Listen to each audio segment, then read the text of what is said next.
एक समय की बात है, एक दूर के राज्य में एक राजा रहता था। वह एक बहुत ही धनी और शक्तिशाली राजा था। उसके पास दुनिया के सभी खजाने थे, लेकिन राजा एक चीज से खुश नहीं था। उसे एक बुलबुल की चाहत थी, जिसके मधुर गाने से उसे खुशी मिलती। राजा ने अपने लोगों को दुनिया की सबसे उत्कृष्ट बुलबुल की तलाश में दूर दूर तक भेजा। उसके लोग कई वर्षों तक खोजते रहे। उन्होंने दुनिया के सभी हिस्सों में यात्रा की और कई अलग अलग तरह की बुलबुलें देखी, लेकिन कोई भी बुलबुल राजा को पसंद नहीं आई। एक दिन राजा के लोग एक छोटे से जंगल में पहुंचे। जंगल के बीच में एक छोटा सा झरना था। झरने के पास एक पेड़ पर एक छोटी सी कोकिला बैठी थी। कोकिला का गीत इतना मधुर था कि राजा के लोग मंत्रमुग्ध हो गए।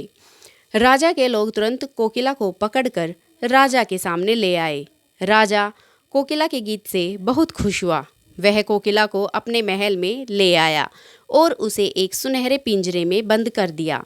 कोकिला को अपने पिंजरे में बंद रहना पसंद नहीं आया। वह अपने घर वापस जाना चाहती थी।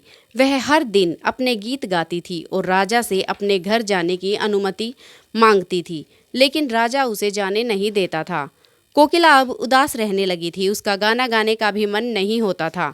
उसने गीत गाना भी बंद कर दिया था। उसकी ऐसी हालत देखकर राजा भी बहुत उदास हो गया। एक दिन राजा अपने महल के बगीचे में टहल रहा था। उसने कोकिला को भी बाग में लाने का आदेश दिया।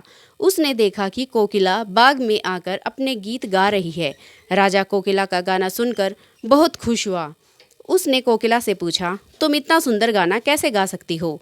कोकिला ने कहा, मैं प्रकृति की सुंदरता से प्रेरित होकर गाती हूँ। पेड़ों की हरी भरी पत्तियों, फूलों की सुगंध और पक्षियों की चहचहाहट से मेरा मन प्रसन्न हो जाता है। यही वजह है कि मेरा गाना इतना मधुर है। राजा को कोकिला की बातें सुनकर बहुत अच्छा लगा।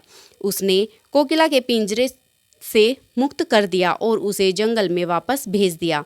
कोकिला बहुत खुश हुई और वह अपने घर वापस चली गई। राजा को भी कोकिला की बातों से बहुत कुछ सीखने को मिला।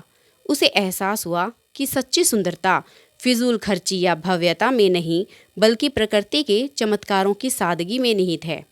हमें प्रकृति की सुंदरता की सराहना करनी चाहिए और इसे संरक्षित करने का प्रयास करना चाहिए।